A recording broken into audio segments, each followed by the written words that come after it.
Hola, hoy día vamos a revisar los conceptos de moléculas de la membrana plasmática y la función que tienen en el transporte de sustancias. Ya para eso, los objetivos, uno es reconocer las moléculas que forman a la bicapa lipídica. En segundo lugar, establecer cómo funciona el transporte a nivel de membrana, porque existen tres mecanismos distintos. Y número tres, diferenciar los transportes de la membrana, tal como aparece ahí en la imagen donde vemos dos tipos de transportes diferentes.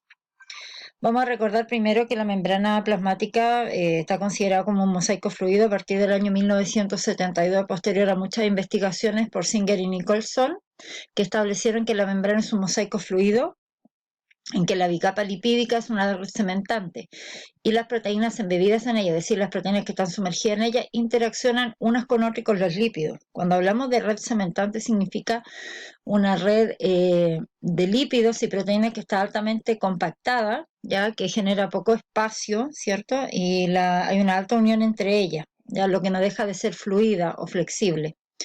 Tanto las proteínas como los lípidos se pueden desplazar lateralmente. Bueno, en el caso de los lípidos pueden cambiar de posición entre la capa superior y la capa inferior. Los lípidos y las proteínas integrales se hayan dispuesto en mosaico, es decir, cada cierta cantidad de fosfolípidos tenemos una proteína y eso se repite a lo largo de toda la membrana. Y son estructuras asimétricas en cuanto a la distribución de los glúcidos. ¿Ya? Asimétrica significa que no tienen una similitud entre la cara externa y la cara interna, ¿ya? Y principalmente se ubican por la parte externa.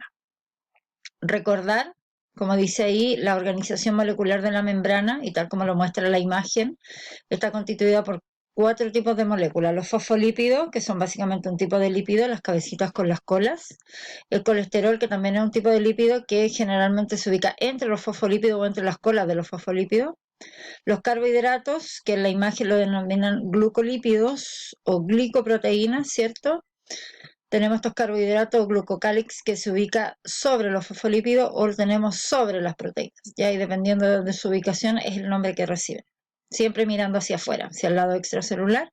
Y las proteínas de diferentes tamaños y ubicación, que en este caso vemos una proteína integral y tenemos una pequeña mirando hacia afuera que sería la proteína periférica. Y la pregunta como tal dice, ¿cómo identificamos qué lado de la membrana es la externa y cuál es la interna? Básicamente por la ubicación de los carbohidratos. Ellos siempre se ubican en la cara externa, o medio interno o medio extracelular. Ya a partir de eso determinamos cuál es el lado que corresponde. Cuando hablamos de fosfolípidos y tal como lo vemos en la imagen, esta es una imagen una representación básica de la membrana con una capa superior y una capa interior, pues no sabemos qué lado corresponde a la membrana. Esta representación muestra exactamente lo mismo, con la diferencia que cada círculo está asociado a elementos, carbono, hidrógeno y oxígeno. Esos son los componentes básicos de los fosfolípidos. Y después tenemos, porque es una imagen secuencial detallada, ¿sí? De la misma molécula de fosfolípido, con su cabeza y sus dos colas de ácido graso. Está formado por dos moléculas de lípidos, ¿cierto? Son láminas planas que forman una barrera alrededor de las células y de algunas estructuras como las mitocondrias y los cloroplastos. El 98% de los lípidos presentes en las membranas celulares son anfipáticas. Quiere decir eso que las cabecitas de los fosfolípidos son hidrofílicas, es decir, pueden estar en contacto con el agua, y las colas, formadas de ácido graso, son hidrofóbicas, es decir, repelen el agua y por lo tanto se entiende que no están en contacto con ella. Funciones de los fosfolípidos: actuar como una barrera semipermeable. ¿Y por qué semipermeable? Porque determina qué sustancia entra o qué sustancias salen. Moléculas, macromoléculas, iones, moléculas de agua, ¿ya? Por lo tanto es selectiva. Es la barrera que mantiene iones, proteínas y otras moléculas donde se necesitan, evitando su dispersión o salida. Si yo necesito que el agua se encuentre dentro de la célula, esta bicapa de lípidos va a hacer efectivamente que el agua no salga por entre medio de ellos, ¿ya? Y así con otras sustancias. Y separar compartimientos acuosos, ¿ya? Recordar que en este espacio de la membrana no hay agua, ¿ya? Por lo tanto tenemos que entender que afuera y dentro de la célula efectivamente puede haber agua. ¿Cuáles son los movimientos que realizan los lípidos? Uno, hablamos de la rotación cuando se giran en torno a su propio eje o sobre sí mismos, tal como lo muestra la imagen. La difusión lateral, que es cuando se difunden de manera lateral dentro de la misma. Se puede mover hacia la izquierda o hacia la derecha, tal como lo muestra el dibujo con la flecha roja. La flexión, que son produciendo movimientos de las mismas colas de cada uno de los fosfolípidos. Y finalmente el último movimiento, que se llama flip-flop, que corresponde a movimiento entre una monocapa y la otra. Pueden cambiar de lado, capa superior o capa inferior, lo que lo hace prácticamente flexible a la molécula, a la membrana. Lo que observamos acá son distintas representaciones de fosfolípidos. Tenemos la bicapa lipídica con un fosfolípido de cabeza lila y colita calipso azul. Después lo podemos ver acá en detalle, más generalizado. Tenemos una cabeza, ¿cierto?, que corresponde al ácido graso, y las colas de glicerol. La cabecita es polar, las colitas son apolares. Cuando vemos más en detalle y vemos la estructura molecular, vemos la composición de los carbono, hidrógeno y oxígeno, la disposición que tienen, con una cabeza hidrofílica que está en contacto con el agua, donde esta parte corresponde a la estructura del glicerol, y tenemos el elemento de fosfato alrededor de su elemento de oxígeno, y tenemos las dos colas que son hidrofílicas, cada una de ellas que se denominan ácidos grasos. Y finalmente tenemos el macro detalle, ¿cierto?, de cómo se disponen los elementos químicos dentro de este fosfolípido con sus respectivos carbono, hidrógeno y oxígeno. Si ustedes se fijan, tenemos los carbonos como esqueleto central y los hidrógenos alrededor de estos mismos elementos. Por eso que se clasifica además como una molécula orgánica, ¿ya? Importante en el fondo es decir que esta es la visión más general y la visión más detallada. Cuando hablamos de colesterol, que es otro tipo de lípido, hablamos de que representa el 23% de los lípidos en la membrana. O sea, estamos hablando de si de 10 lípidos, 7 son fosfolípidos, 2 o 3 corresponden a colesteroles. Ya son más pequeños, obviamente, y más anfipáticas, ¿ya? O sea, efectivamente, más amigables, una parte de ella más amigable del agua, o que rechazan de frente el agua. Se distribuyen en la misma proporción en las dos caras de la membrana, es decir, cara externa, parte externa y parte interna. ¿Cuál es la función del colesterol? Factor importante es la fluidez y permeabilidad, ya que ocupa los espacios dejados por otras moléculas, es decir, se mueve una proteína del lugar y por lo tanto el colesterol se ubica en ella. Y con eso se regula qué moléculas pueden o no ingresar a través de los fosfolípidos. Evita que se adhiera a las colas de los ácidos grasos de los fosfolípidos, mejorando la fluidez. A mayor cantidad de colesterol, menos permeable y fluido en la membrana, por lo tanto se entiende que tenemos que tener menos cantidad de colesterol entre ellas para que la célula pueda ser un poco más flexible a la situación que puede estar viviendo, y establece interacciones con proteínas que pueden regular la actividad, es decir, básicamente un trabajo colaborativo. Como vemos en estas imágenes, son tres imágenes exactamente lo mismo, con la única diferencia que tienen mayor o menor profundidad.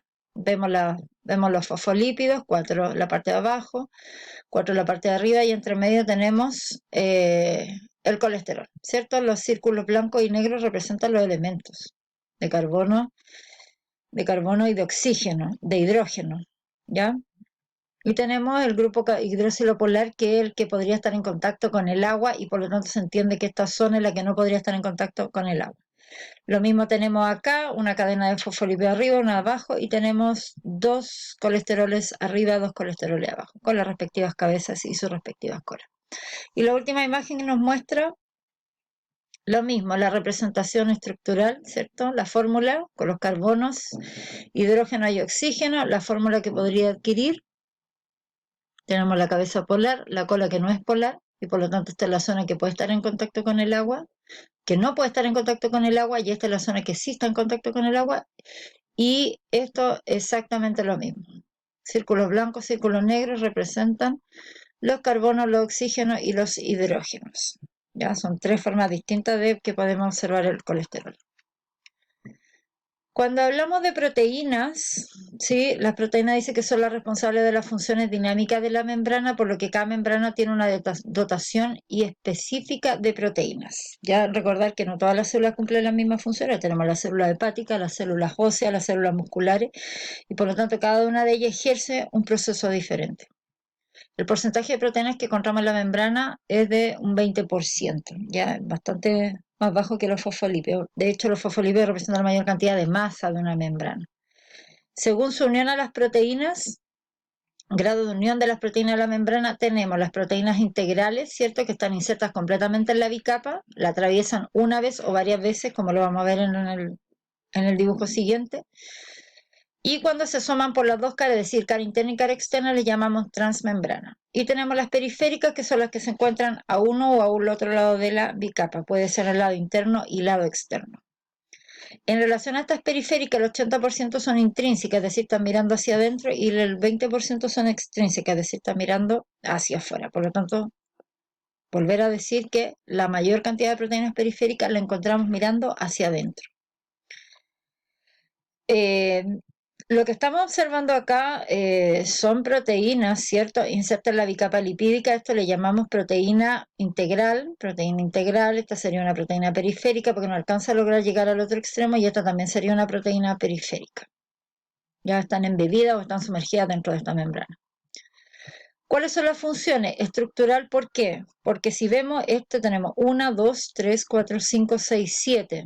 7 proteínas. Esta es una enzima que está hecha de proteínas. Si ustedes se fijan, estructural porque forma parte de la membrana plasmática.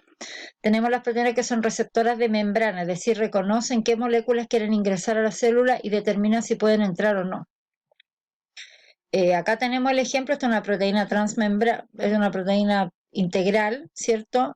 Con un sitio específico para recepcionar cierto tipo de moléculas, y en función de si son o no compatibles, estas moléculas pueden ingresar o no.